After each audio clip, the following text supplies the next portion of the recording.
Hello प्यारे बच्चों, कैसे हो आप सभी लोग। स्वागत है एक बार फिर से आप सभी का आपके अपने इस प्यारे से सिलेक्टिव लर्निंग अड्डा में। तो आज हम प्यारे बच्चों बात करने वाले हैं किस पर। एक हमारे पास क्या है, एक समान वैद्युत क्षेत्र है जिसमें हम एक द्विध्रुव आघूर्ण को रखेंगे और वो घूमने का क्या करेगा, प्रयत्न करेगा। ठीक है, ऐसे घूमेगा ये। ठीक है, तो क्या उत्पन्न हो जाएगा, बलयुग्म आघूर्ण। तो इसी बलयुग्म आघूर्ण को हमें क्या करना है, कैलकुलेट करना है। अब आप कहेंगे सर ये बलयुग्म आघूर्ण क्या होता है। देखिए, घुमाने वाले बल को, घुमाने वाले किसी भी चीज़ को है ना, उसको अगर घुमाया जा सकता है। ठीक है, जैसे देखो इसको अगर घुमाना है तो आप ऐसे बल लगाएंगे। ठीक है, तो देखो ये घूम रहा है कि नहीं घूम रहा है, ऐसे बल लगाने पर घुमा कि नहीं घुमा, देखो घुमा कि नहीं घुमा, देखो इसी बल को, घुमाने वाले बल को क्या कहते हैं, बलयुग्म आघूर्ण। अच्छा देखो, बहुत अच्छी तरह से ये तब घूम सकता है, ये मान के चलिए लंबवत दूरी है ना। और अगर आप फोर्स ऐसे लगाते हैं लंबवत, कैसे लगाते हैं लंबवत, देखो ना लंबवत लगाते हैं तो बहुत अच्छी तरह से घूम सकता है। अगर आप इसको है ना ऐसे पकड़ के खींचते हैं या ऐसे लगाते हैं फोर्स, तो उतना बढ़िया से घूम नहीं सकता है। तो ध्यान रखें, अगर आपको अधिकतम बलयुग्म आघूर्ण चाहिए तो फोर्स कैसे लगाना पड़ेगा, बोलो लंबवत। कैसे लगाना पड़ेगा, लंबवत लगाना पड़ेगा। ठीक है, तो आज हम इसी के बारे में क्या करेंगे, बात करेंगे, है ना। बहुत ही मस्त टॉपिक आपके लिए लेके आए हैं आज। ठीक है, तो देखिए अगर हमारे पास है ना एक समान, देखो अगर हमारे पास एक समान क्या है, इलेक्ट्रिक फील्ड है, ये मान के चलिए इलेक्ट्रिक फील्ड है, और इसमें हम एक द्विध्रुव आघूर्ण को है ना किसी कोण पर रखा जाता है। द्विध्रुव आघूर्ण नहीं, द्विध्रुव को क्या करते हैं हम, वैद्युत द्विध्रुव को हम रखते हैं किसी कोण पर। ठीक है, मान के चलिए कितना कोण बना रहा है ये, थीटा। तो भाई देखो यहाँ पे मान के चलिए माइनस का क्यू चार्ज है और यहाँ पे क्या है, प्लस का क्यू चार्ज है। तो आप जानते हैं प्लस क्यू वाले चार्ज पर है ना वैद्युत क्षेत्र की दिशा में बल लगेगा, और इस पर उसके विपरीत में बल लगेगा वैद्युत क्षेत्र के। अब आप देखो दोनों बल की दिशाएं कैसी हैं, बोलो कैसी हैं। अरे एक इधर जा रहा है, एक इधर जा रहा है, देखो ना, ये इधर आ रहा है, ये इधर जा रहा है, तो ये घूमने का प्रयत्न करेगा कि नहीं करेगा। ठीक है, तो दो बल युग्म है ना ऐसे कार्य कर रहे हैं कि इसको घुमाने का प्रयत्न कर रहे हैं। ठीक है, तो यहाँ पे जो चीज़ आपका उत्पन्न हो रहा है ना, इसी को हम क्या कहते हैं, बल युग्म आघूर्ण या प्रत्यानयन युग्म आघूर्ण। ठीक है, तो भाई देखो हम बल युग्म आघूर्ण तभी कहेंगे जब दो बल है ना समान और विपरीत दिशा में लगें और किसी भी वस्तु को क्या कर सकें, घुमा सकें। प्रत्यानयन का मतलब होता है उल्टा, जैसे इसकी इस बल की दिशा इधर, इसकी इधर है। ठीक है, प्रत्यानयन में कम से कम दो बल होने चाहिए, दोनों के परिमाण सेम होने चाहिए और उसको क्या करें, घुमाने का प्रयत्न करें। ठीक है, तो वहाँ पे क्या उत्पन्न होता है, प्रत्यानयन बलयुग्म आघूर्ण उत्पन्न होता है। तो यहाँ पे देखिए इसका जो थ्योरी है ना वो ऐसे लिखेंगे, एक समान वैद्युत क्षेत्र में, एक समान वैद्युत क्षेत्र में जब हम एक वैद्युत द्विध्रुव किसी कोण पर रखते हैं तो धन आवेश पर है ना वैद्युत क्षेत्र की दिशा में बल लगता है, और ऋण आवेश पर किधर लगता है, वैद्युत क्षेत्र के विपरीत दिशा में बल लगता है। ठीक है, और ये बल, ठीक है, इस द्विध्रुव को क्या करते हैं, घुमाने का क्या करते हैं, प्रयत्न करते हैं। ठीक है, क्या करते हैं, घुमाने का प्रयत्न करते हैं। ठीक है, तो अगर घुमाने का कैपेसिटी रखते हैं तो उसी को हम क्या कहते हैं, बलयुग्म आघूर्ण, यानी कि घुमाने वाले बल को क्या कहेंगे, बोलो बलयुग्म आघूर्ण। अब ये जो बलयुग्म आघूर्ण होता है ना, कहता है कि सर, ठीक है, जो बल युग्म आघूर्ण होता है ये कहता है सर, इसको किससे शो करते हैं, टाउ से। ये कहता है सर बल दे दो मुझे, क्या दे दो, बल, और दूरी दे दो, लेकिन ध्यान रखना कौन सी वाली दूरी होनी चाहिए, लंबवत दूरी होनी चाहिए। ठीक है, तो देखो ये अगर मान के चलिए लेंथ कितनी है 2l, तो इसकी लंबवत दूरी कितनी आएगी, ये थीटा है तो ये भी क्या होगा, थीटा होगा। ठीक है, तो इस थीटा के सामने वाला भुजा लंब होगा, नहीं होगा, होगा यार। तो इसका 2l का यहाँ पे क्या बनने वाला है, 2l साइन थीटा। हमेशा लंब पे आपका है ना क्या बनता है, साइन, और आधार पे क्या बनता है, कॉस बनता है। इसको आप ध्यान रखेंगे। ठीक है, तो कभी भी अगर आपको बलयुग्म आघूर्ण निकालना है तो आप ध्यान रखिए, बल इंटू क्या कर देते हैं, दूरी से क्या कर देते हैं भाई, मल्टीप्लाई कर देते हैं। ठीक है, अब यहाँ पे दूरी कौन सा होना चाहिए, लंबवत वाला होना चाहिए। अब आप देखिए इसके लिए थ्योरी आप लिख लीजिए, आप लिखेंगे माना एक द्विध्रुव वैद्युत द्विध्रुव, ठीक है एक माना एक वैद्युत ध्रुव जिसे एक समान वैद्युत क्षेत्र में रखा गया है जिसमें माइनस क्यू आवेश तथा प्लस क्यू आवेश उपस्थित हैं। इनके बीच की दूरी कितनी है 2l। इसे वैद्युत क्षेत्र में थीटा कोण पर रखा गया है। तो इस पे बल लगता है, दोनों बल की दिशाएं विपरीत होती हैं। ये बल इसे घुमाने का प्रयत्न करते हैं। तो उस द्विध्रुव पर उत्पन्न क्या बलयुग्म आघूर्ण, तो उस द्विध्रुव पर उत्पन्न बलयुग्म आघूर्ण, ठीक है, यहाँ तक आना है। उसके बाद आपको लिखना है क्या बल इंटू दूरी। अब आप कहेंगे सर बल तो यहाँ पे यही वाला होगा, ठीक है, बल Q इंटू क्या होता है E, Q इंटू क्या होता है E, अरे पढ़ाया नहीं था, E बराबर क्या होता है F अपान Q, मल्टीप्लाई कर देंगे इसमें F इजकल टू मल्टीप्लाई करो Q इंटू कितना आएगा E, ये वही चीज़ है। और यहाँ पे जो दूरी आएगी कौन सी वाली आएगी लंबवत, यही तो भैया आपका ये लंबवत दूरी है, ठीक है। तो अब देखो भैया यहाँ पे बल आपका कितना होगा QE होगा, ठीक है, वैद्युत बल है। और जनाब R कौन सा चाहिए मुझे लंबवत, तो 2l साइन थीटा रख देंगे। और आप जानते हैं भाई, आप खुश हो जाया करें जब भी 2l और Q दिख जाएं, Q इंटू 2l आपका क्या होता है P होता है, वैद्युत द्विध्रुव आघूर्ण के बराबर होते हैं, ठीक है। तो यहाँ पे हम क्या लिख सकते हैं, बोलो P इंटू E, और यहाँ पे क्या आएगा साइन थीटा आएगा, क्या आएगा साइन थीटा। यही तो आपका टाउ है, बोलो यही क्या है आपका टाउ है, क्या है टाउ। अगर इसको सदिश रूप में लिखना, भाई जो टाउ होता है ना बलयुग्म आघूर्ण सदिश होता है, सदिश राशि है, सदिश जो इसका रूप होगा ये कहेगा sir tau equal to P cross क्या लिख सकते हैं E, ठीक है।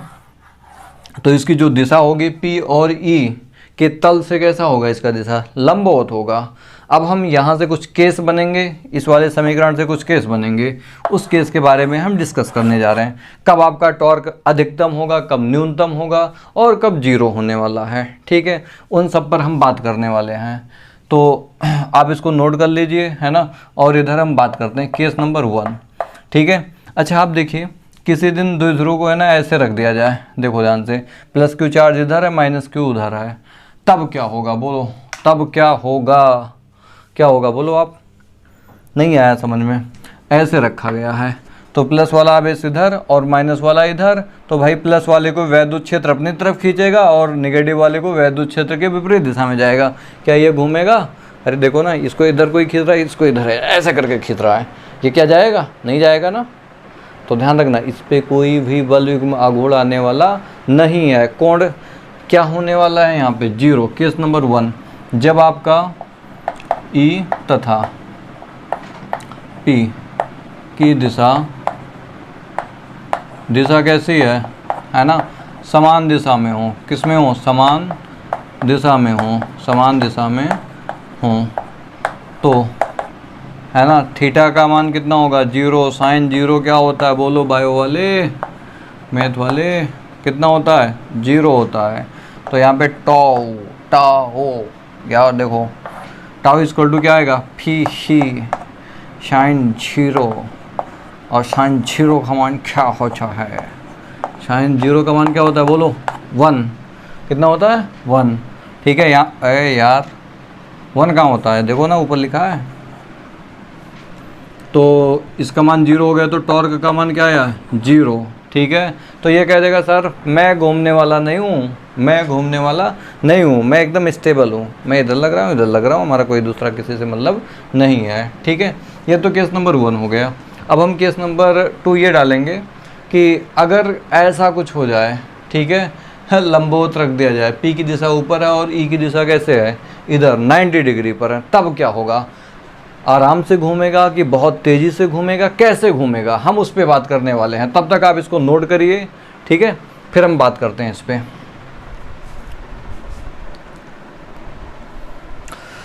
देखो अब समझते हैं केस नंबर 2, ठीक है। ये कहता है कि सर अगर इलेक्ट्रिक फील्ड के डायरेक्शन ऐसे है और अगर मैं द्विध्रुव को कैसे रख दूं, ऐसे माइनस Q है और ये आपका क्या है प्लस Q, तो देखो इस पे बल ऐसे लगेगा इस पे, और जैसे इस पे लगेगा ना तुरंत ये ऐसे घूमेगा, बहुत तेज़ी से ऐसे घूमेगा, देखो बहुत तेज़ी से क्या हो रहा है ये घूम रहा है। तो यहाँ पे घुमाने वाला जो बल है ना वो बहुत ज़्यादा है। तो इस केस में देखिए कैसे आएगा बहुत ज़्यादा, कितना कोण बन रहा है बोलो 90 बन रहा है, कितना बन रहा है 90, थीटा का मान कितना है 90, यहाँ पे लिख सकते हैं। जब वैद्युत वैद्युत द्विध्रुव, ठीक है, जब वैद्युत द्विध्रुव तथा वैद्युत क्षेत्र, ठीक है, लंबवत हों। कैसे हों भाई? लंबवत हों। देखिए लंबवत और एक लिखा जाता है अभिलंबवत। देखिए लंबवत है ना, केवल लाइंस के लिए यूज होता है।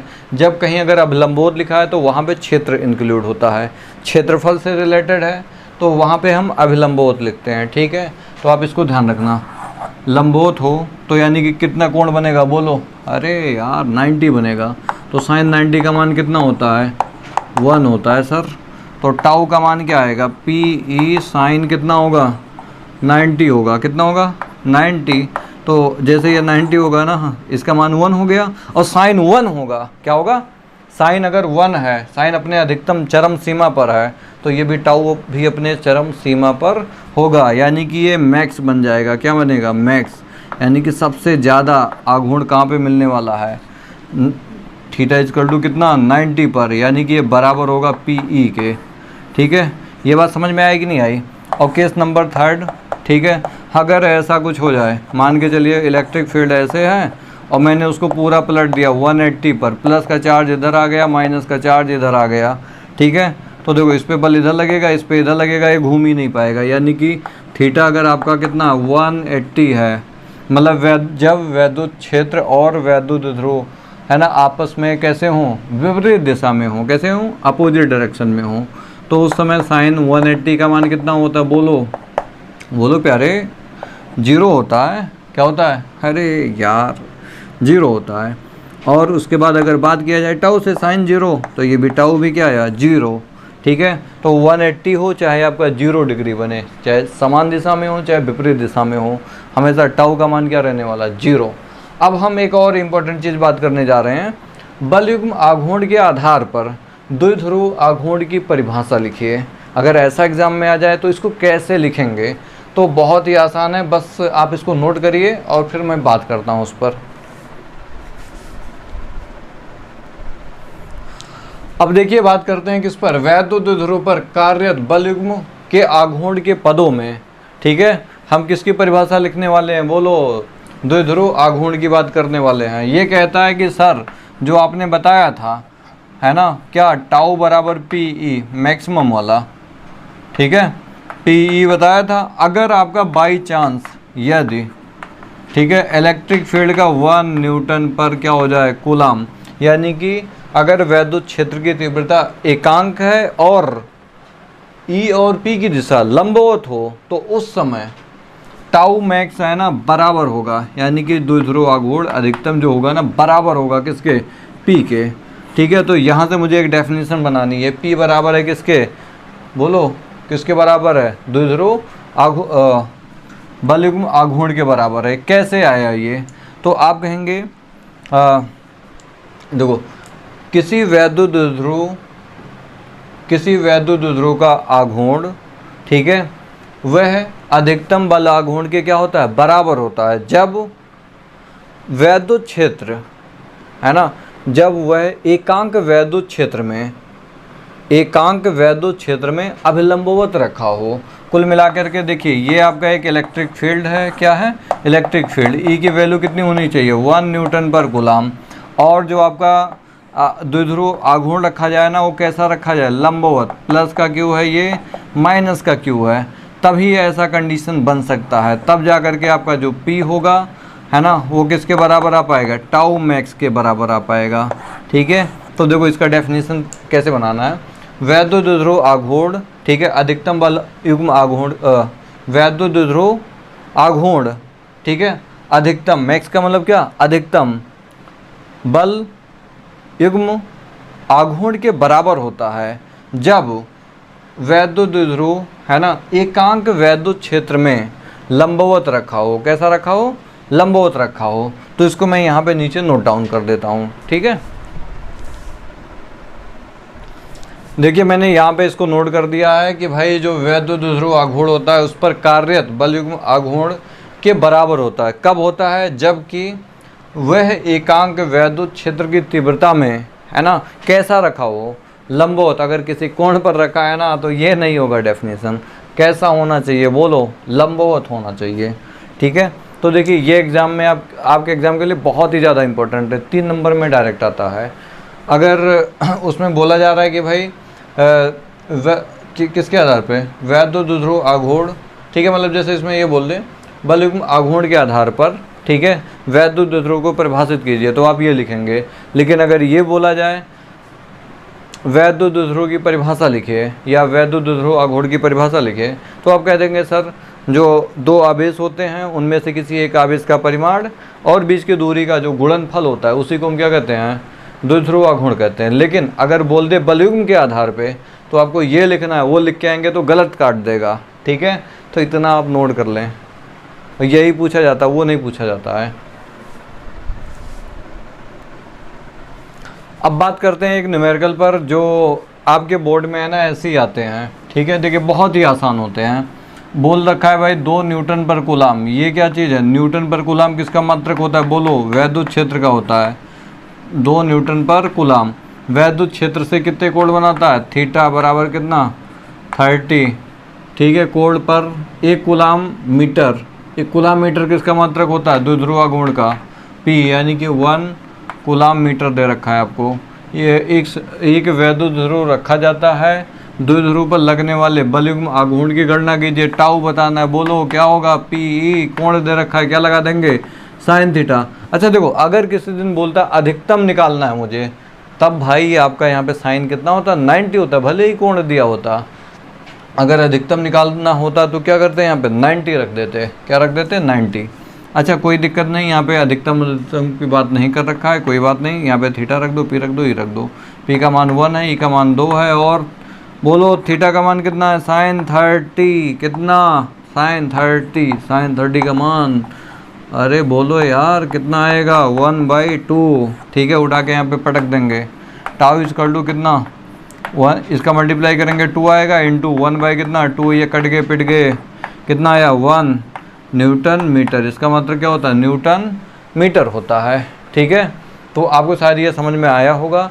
आगे बात करते हैं नेक्स्ट क्वेश्चन पर, इसको आप नोट करिए।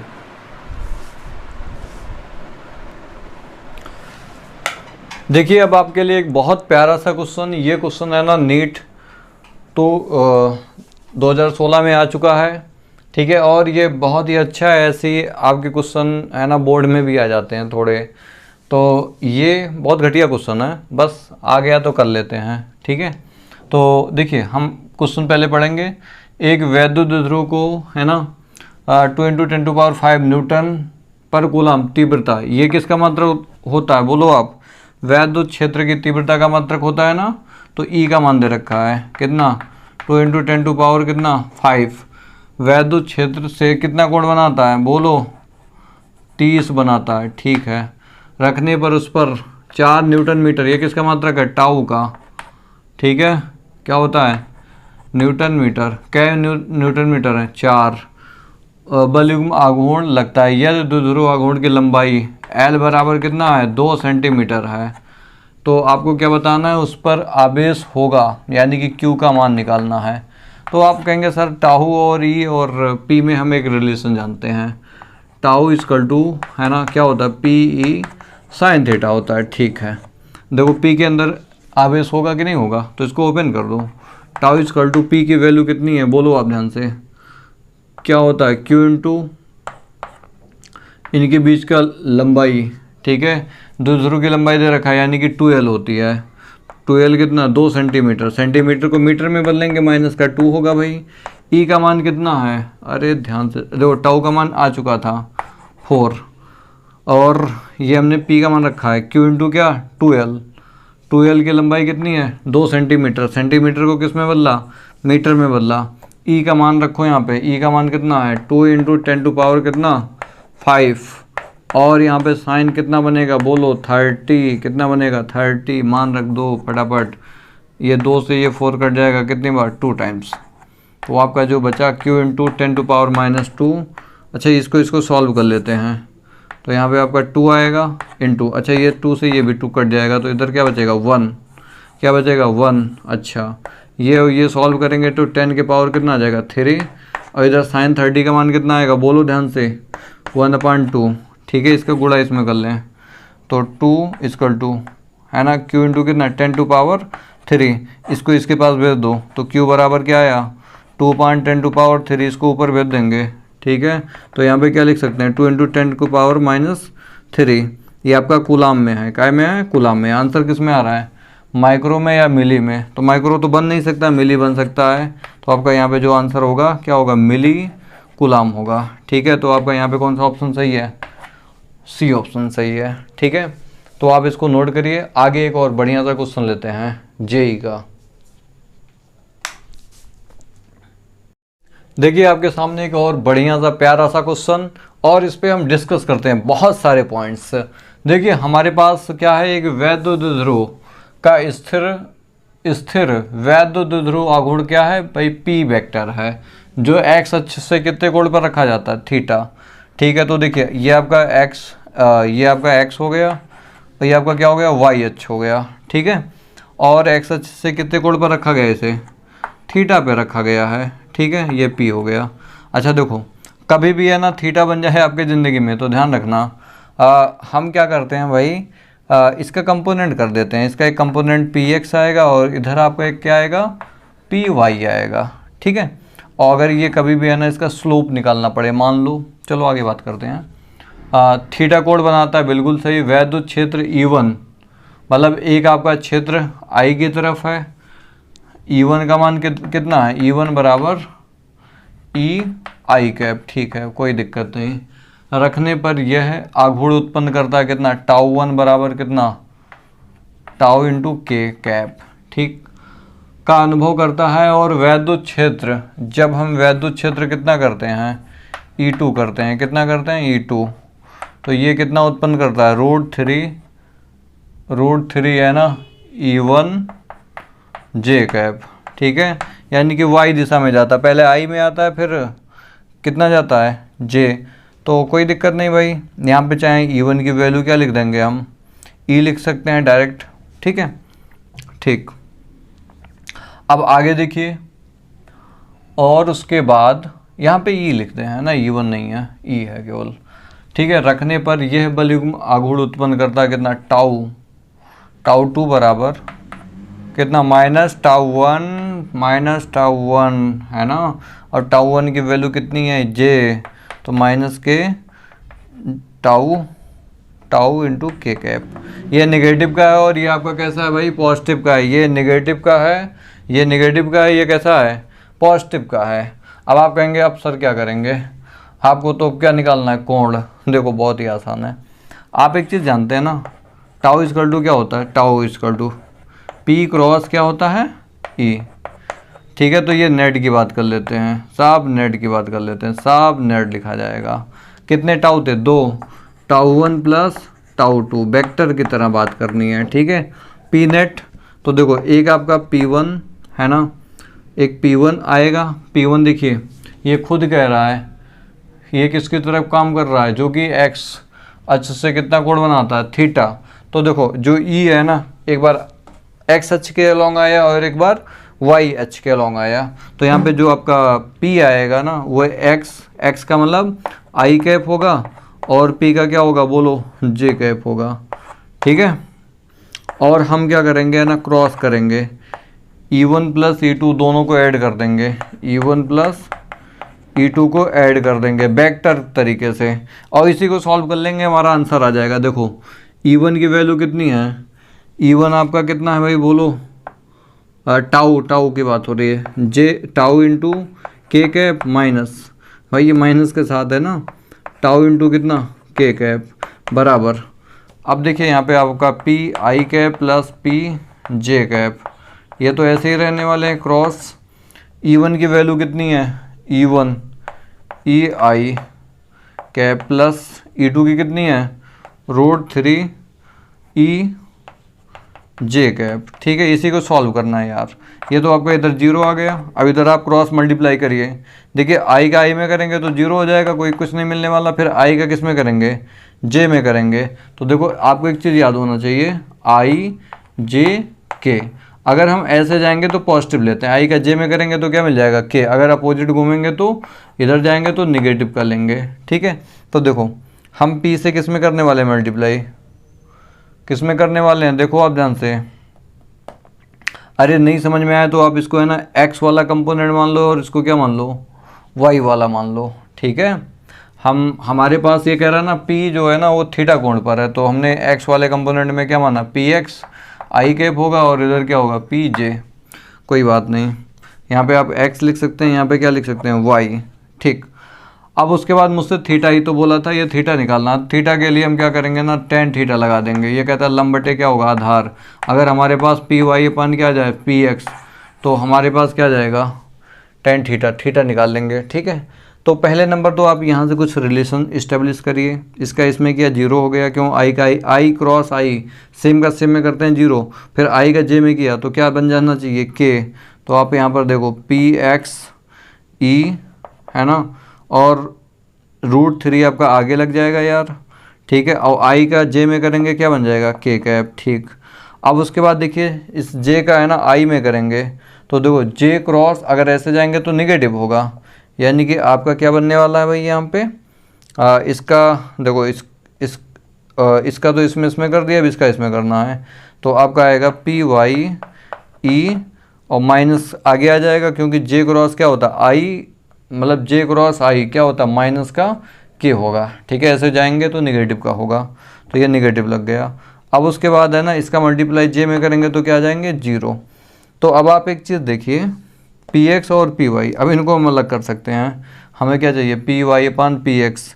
तो एक काम करिए, इस पी वाई को इधर ले आइए, पी वाई ई है ना, और यहाँ पे क्या आने वाला है, के कैप। ठीक है, और इधर भी क्या आ जाएगा, के कैप बराबर इधर √3 पी एक्स ई। ठीक है, के कैप।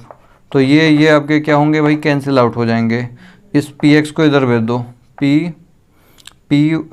देखो पी वाई अपान क्या, पी एक्स बराबर कितना, √3, यही तो टेन थीटा के बराबर है। और आप जानते हैं अगर इतना आ चुका है तो बताइए टेन में किसकी वैल्यू होती है, थीटा इजकल टू 60।